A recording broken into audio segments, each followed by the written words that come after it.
Bonjour à tous, chers auditeurs. Au programme de cette émission, nous commencerons par les récentes évolutions diplomatiques en Afrique du Nord, avec un focus sur la coopération renforcée entre l'Algérie et l'Espagne dans le secteur des énergies renouvelables. Nous discuterons des implications de ce partenariat stratégique et des opportunités qu'il pourrait offrir pour la transition énergétique dans la région. Ensuite, nous aborderons les enjeux sécuritaires actuels en Mauritanie, en particulier son partenariat avec les Émirats arabes unis pour sécuriser la frontière avec l'Algérie à l'aide de technologies de surveillance avancées.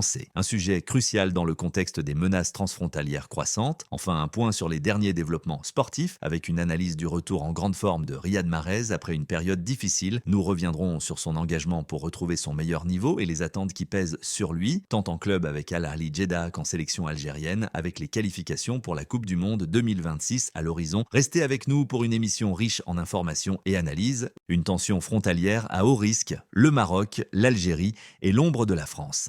La relation déjà fragile entre le Maroc et l'Algérie traverse une nouvelle épreuve avec la révélation de documents historiques transmis par la France à Rabat. Ces archives, provenant de l'époque coloniale, détailleraient les délimitations frontalières tracées par la France, ce qui pourrait renforcer les revendications marocaines sur certains territoires algériens. Une crise qui, bien au-delà de la simple dispute territoriale, illustre les répercussions profondes des héritages coloniaux sur les relations internationales actuelles. Un contexte de tensions historiques et diplomatiques. Le Maroc et l'Algérie, deux voisins d'Afrique du Nord, partagent une frontière terrestre longue de près de 1500 km, mais aussi une histoire marquée par des différends territoriaux. Depuis leur indépendance respective au XXe siècle, leurs relations ont été ponctuées par des conflits ouverts, comme la guerre des Sables en 1963, et par des périodes de froideur diplomatique, voire de rupture complète, comme celle qui prévaut actuellement depuis 2021. Cette méfiance mutuelle a récemment atteint un nouveau paroxysme. Les documents transmis par la France, que le Maroc considère comme des preuves historiques, pourraient être utilisés pour contester des frontières établies depuis des décennies. Pour l'Algérie, cela constitue une tentative flagrante de... Pour l'Algérie, ces revendications marocaines représentent une menace existentielle. La défense de ses frontières est non seulement une question de géopolitique, mais aussi un symbole de la lutte pour son indépendance et sa souveraineté. Pour le Maroc, ces revendications sont présentées comme une correction historique, une tentative de rétablir une justice territoriale perçue comme bafouée par le colonialisme. Quelle perspective d'avenir? Alors que la situation reste en suspens, plusieurs scénarios sont possibles. Une escalade pourrait entraîner une crise diplomatique majeure, voire des affrontements indirects à travers des pressions économiques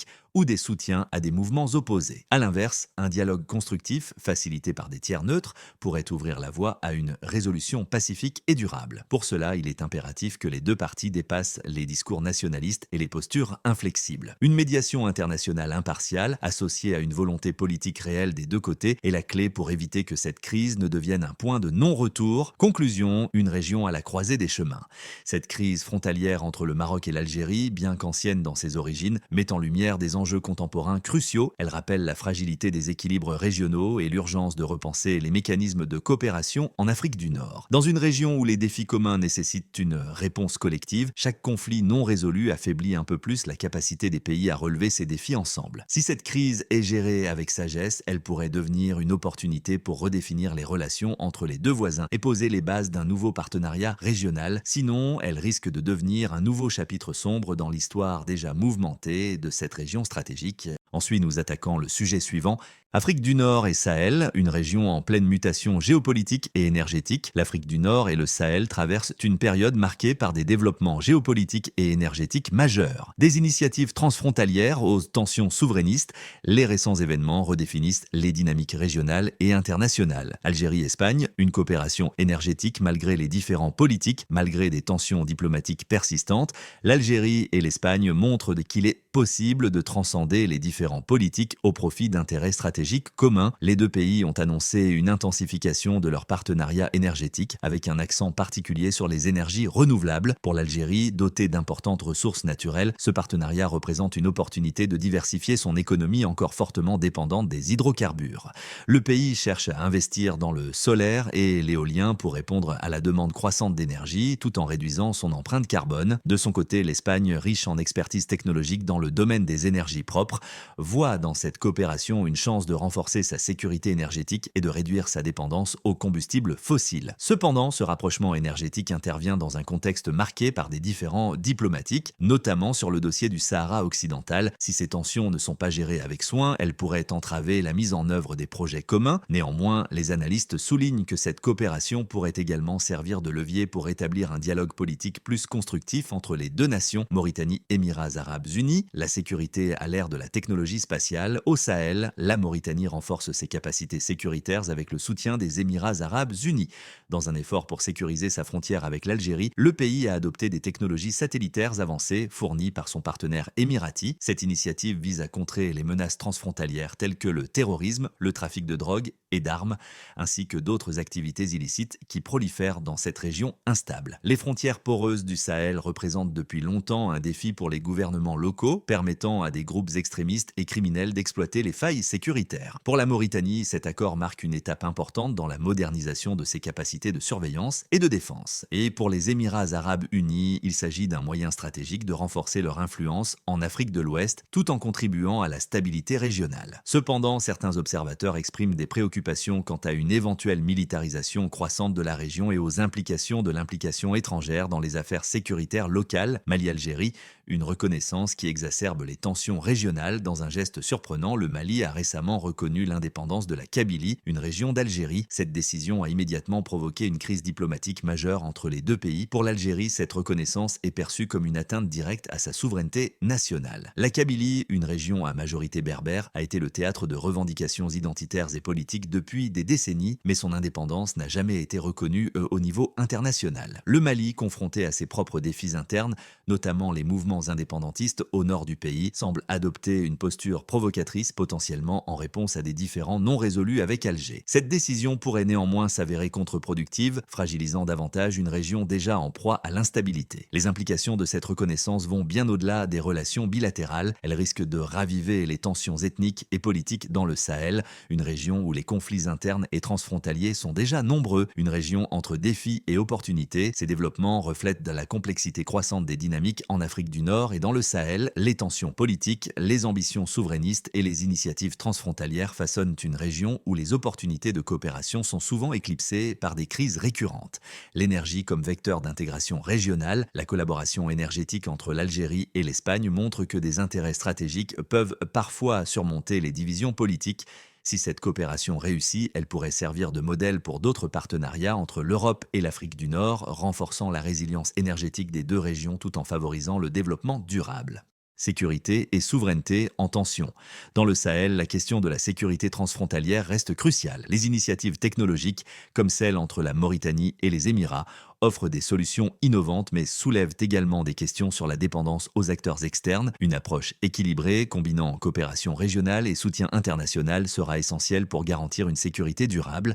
Les dangers de la fragmentation politique. La reconnaissance par le Mali de l'indépendance de la Kabylie est un rappel des dangers que représentent les divisions internes et les manipulations politiques dans une région où les tensions identitaires restent fortes. Une diplomatie proactive et des efforts de médiation seront nécessaires pour éviter que cet incident n'entraîne une déstabilisation plus large. Conclusion, un avenir incertain mais prometteur. L'Afrique du Nord et le Sahel sont à la croisée des chemins. Les récents événements mettent en lumière les défis complexes auxquels cette région est confrontée, mais aussi les opportunités qui pourraient émerger d'une coopération accrue et d'un dialogue renouvelé. Pour que cette transition vers un avenir stable et prospère réussisse, les acteurs régionaux et internationaux devront adopter des approches intégrées, alliant développement économique, sécurité et respect des souverainetés nationales. Enfin, nous avons Riyad Mahrez, une renaissance attendue pour un leader en quête de gloire. L'année 2025 commence sous les meilleurs auspices pour Riyad Mahrez, dont les récents efforts pour retrouver son niveau optimal n'ont pas manqué de faire parler. En ce jeudi 3 janvier, le capitaine algérien a marqué les esprits lors de la reprise des entraînements avec Al Ahly Jeddah,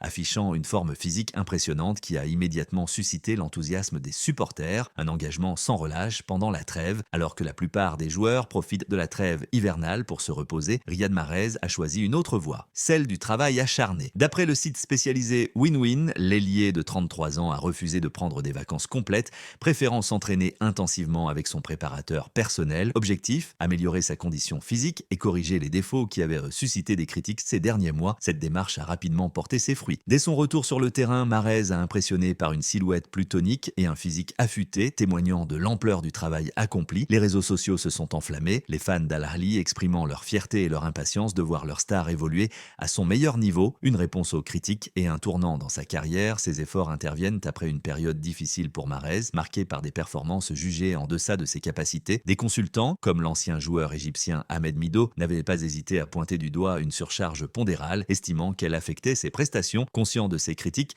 Mahrez a fait preuve de résilience en s'attaquant frontalement aux problèmes. Avant même la trêve, ses performances s'étaient déjà améliorées, rassurant ses supporters. Mais cette transformation physique marque un véritable tournant, symbolisant un renouveau dans la carrière d'un joueur qui a toujours su rebondir face à l'adversité. Une reprise décisive avec Al Ahly Jeddah. Le premier test de ce nouvel élan viendra rapidement avec la reprise des matchs prévus vendredi prochain contre Al-Shabaab. Cette rencontre s'annonce cruciale non seulement pour le club saoudien qui mise sur Mahrez pour briller en seconde partie de saison, mais aussi pour le joueur lui-même, désireux de prouver que son travail acharné peut se traduire par des performances éclatantes.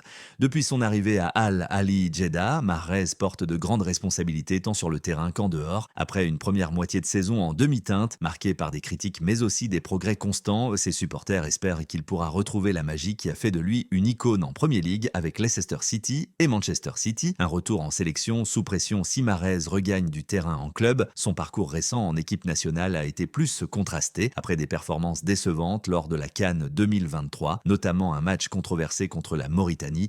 Le capitaine des Verts avait demandé à être exempté du premier stage post-tournoi, une décision qui avait suscité des tensions avec le nouvel entraîneur, Vladimir Petkovic. Pourtant, ce dernier a montré sa volonté de tourner la page, se rendant en Arabie Saoudite pour discuter directement avec Mahrez. Ce dialogue a permis aux joueurs de réintégrer l'équipe en septembre 2024, malgré un retour mitigé marqué par un pénalty manqué contre la Guinée équatoriale. Depuis, Petkovic a maintenu sa confiance en Mahrez, l'incluant dans le groupe pour les éliminatoires de la CAN 2025, mais c'est surtout en vue des qualifications pour la Coupe du Monde 2026 que le technicien suisse attend beaucoup de son capitaine, espérant qu'il puisse apporter son expérience et son talent lors des prochains matchs décisifs face au Botswana et au Mozambique. Un nouvel élan pour un leader en quête de rédemption au-delà des statistiques. C'est un Riyad Mahrez transformé physiquement et mentalement qui semble prêt à relever les défis qui l'attendent.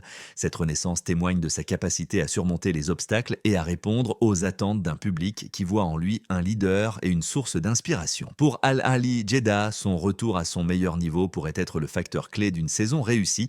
Pour l'équipe nationale algérienne, il représente un espoir de retrouver les sommets dans un contexte où les attentes autour des Verts sont plus élevées que jamais. Conclusion, une étoile prête à briller à nouveau. Les supporters, qu'ils soient d'Al Ahly ou de l'Algérie, espèrent que cette forme retrouvée ne sera pas qu'un feu de paille. Riyad Mahrez, fort de son expérience et de sa détermination, a toutes les cartes en main pour redonner à son football la magie qui a marqué sa carrière.